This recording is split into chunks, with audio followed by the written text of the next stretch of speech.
রাতুল, তোকে একবার গ্রামে যেতে হয় যে, তোর দাদি ফোন করেছিলেন আমাকে। তারা কেন ফোন করবে? তাদের সাথে তো আমাদের কোনো সম্পর্ক নাই। রক্তের সম্পর্ক তো কিসের রক্তের কথা বলছো তুমি? এত বছরে যারা আমাদের একটা আবার খোঁজ নেয় না, তাদের সাথে আমাদের কিসের সম্পর্ক? তো উনি অসুস্থ, এই ঈদটা সব নাতি নাতনিদের সাথে করবেন। কি রিয়েলাইজেশন আসছে? এভাবে বলতে হয় না। যে মানুষগুলো আমার বাবার আর আমার মায়ের বিয়ে মেনে নেয় নাই, মানে তুমি তো নিশ্চয়ই যাচ্ছ না। আমাকে যেতে তো বল।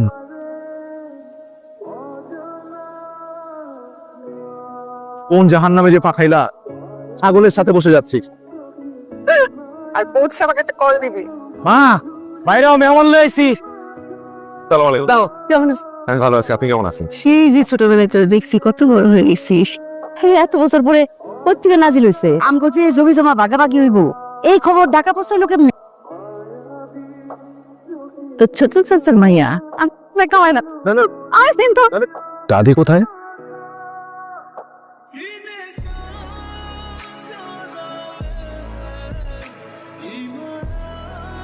ঘরটা পূর্ণ হইল।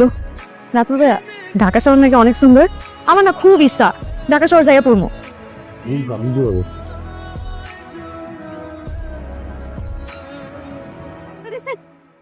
ভালো লাগছে? বেশি ঝালছে। রাত্রিবেলা ওর জন্য আলাদা করে ঝাল কম দিয়ে তরকারি রান্না। রোজার দিনে 10 জনের জন্য 10 রকম রান্না করুক, যুদ্ধ লেগে গেছে গা। বুঝছি তো। আমি তোর অ্যাড দিতেছি, তুই আমার কর, অ্যাকসেপ্ট কর। প্রোফাইলের নাম কি? অ্যাঞ্জেল শালু। তুই তো আমার ওল্ড লিস্টেই আছো। কেন ভাই?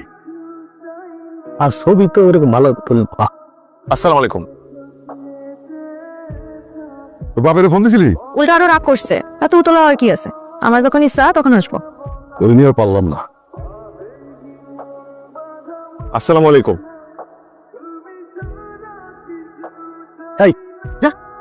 চল দাদিকে সে বলে দে। কান্দেন না আম্মা। আম্মা, কি হয়েছে? কেন জানি মনে হতেছিল আমি যেন আমার রমিজের হাতটাই ধরে আছি। চলে যাচ্ছ কেন? একটু কাজ আছে ভাবি। তোর জামাই যে রাতুলের দেখলে এরকম এড়ায় যায়। এরাই বলো তো কি করবো? এত বছর কই আছিল? আমরাও কি খোঁজ নিচ্ছি। যাও তুমি খোঁজ নাও, তোমার এত দায়িত্ব। আর তুমি দরজা আটকে নিবে না? কিছু দেখলো কাউরি কিচ্ছু করবো না। তুই তো ওখানে গিয়ে আমাকে ভুলে গেছিস। আর মাত্র 2টা দিন, তারপর চলেই আসবি। কিভাবে যে টিকবো? জীবনে রক্তের সম্পর্ক কি খুব গুরুত্বপূর্ণ? কিন্তু মানুষগুলো অদ্ভুত। আমার কষ্টে কাঁদে, আমি হাসলে হাসে, আনন্যাচারাল ফিল হয়। হ্যালো, কি সাসির লাগে কথা কও না? সাসি আসসালামু আলাইকুম। সাসি কিন্তু আসলে অনেক সুন্দর। আমি রাখি, পরে ফোন। রাতুল ভাইয়া, তুমি আসলেই অনেক সুন্দর। রাত্রে এখানে তাকে ঠিক না, সাপ খোপের ভয় আছে। ঠান্ডা লাগবে, ওষ করতেছে।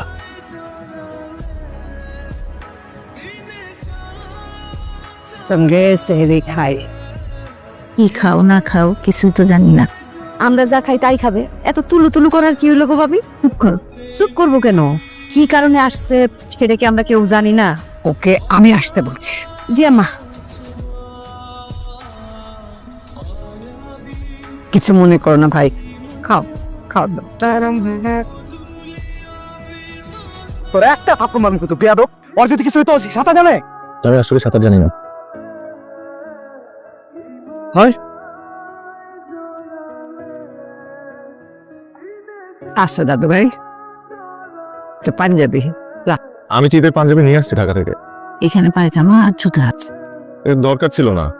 সকল দেই তো বেশি, তোমার তো হক আছে। একটু লজ্জা লাগতেছে, মানে আমি তো আপনাদের কারোর জন্য কিচ্ছু আনি নাই। ঢাকা গিয়ে কিনো পাঠাইবা?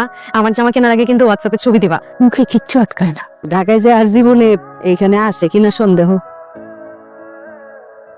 তাহলে এইটা দেন, নীলটা বাদ দেন। তো বিলটা করে দেন ভাইয়া। বিল দেওয়া লাগবে না। টাকা দেওয়া লাগবে না কে? না, চাচা দিয়ে দিয়েছে। কমপ্লিট করি।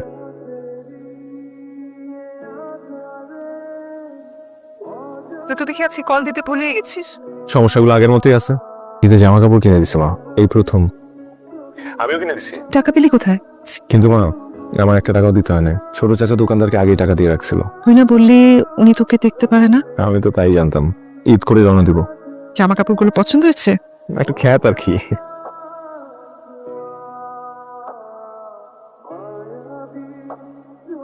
তো পছন্দের প্রশংসা কিন্তু করতে হবে ভাই। তোর শার্টটা যা হয়েছে রে ভাই। আমার কোন শার্টটা? কেন শালু দেয়নি তোরে? আর মাটির ব্যাংক ভাইয়া তাড়াহুড়া করে শাক কিনে এলো পরে দিব দেখা নিজে সমস্যা নিয়ে দিচ্ছে মাদান আল্লাহু আমিন। আসসালামু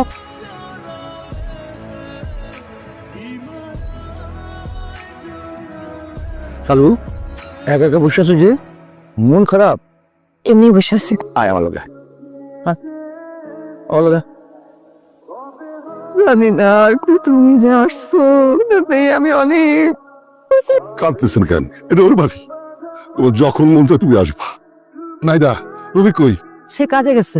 ও জানে না আজকে রাত চলে যাবো? তো সেই জন্য কি উনি পৃথিবীর কাজকর্ম বন্ধ করে ঘরে বসে থাকবো? আমাদের কথা মনে থাকবো তো বাবা। খুব মনে থাকবো।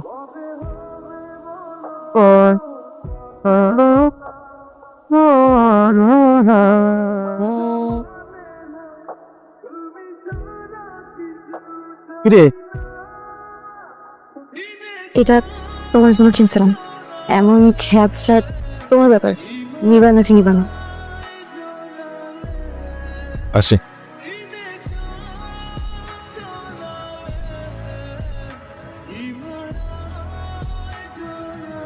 রাতুল ভাইয়া উঠো, অনেক বেলা হয়ে গেছে। পুরো শানু আমি এখানে আর কতক্ষণ ঘুমাবি? ওখানে কি কি হলো কিছু তো জানলাম না। ঈদের নামাজ পড়বো না? না লাগবো না। রাতুল, আজ গালি ডুবাচ্ছিস কেন? কি কি? আমি তো প্রেম প্রেম গন্ধ পাচ্ছি।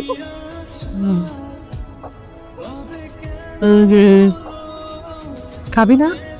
খিদা লাগে। কেন খিদা নেই? বললে হাসবা। দাদি বাড়ি মিস করতেছি। মানুষগুলো একটা মায়া, জানি একটা মায়ার জালে আটকায় ফেলছে আমাকে। ছোট চাচা না কেমন জানি আচরণ করে আমার সাথে, কিন্তু মানুষটা খারাপ না। এটা হলো রক্তের সম্পর্ক বাবা। সবাই কি মিস করছিস নাকি শালুকে একটু বেশি মিস করছিস? সবাই কি মিস করতে মা? তাহলে একটা কল কর। দেখো দেখো কে ফোন দিছে। আসসালামু আলাইকুম দাদি। কি ভাইয়া, একটা ফোন দেওয়া লাগে না? হ্যাঁ, টায়ার্ড ছিলাম। মাই কই তোমার? পাশের রুমে আছে, কথা বলতে চাই তোমার সাথে। দাদি এই যে মা। আসসালামু আলাইকুম আম্মা, কেমন আছেন আম্মা আপনি? তুমি যে আসলা না? আপনি তো আমাকে আসতে বলেন নাই। রাতুলের দাদা যে ভুল করছে আমি সেই ভুলটা শুধরাইতে চাই। তুমি আসো মা। দাদি আমরা আসতেছি।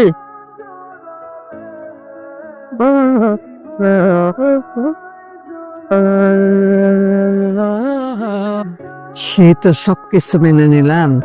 এসব কথা বাদ দেন। আপনার জন্য আমি শাড়িটা এনেছি।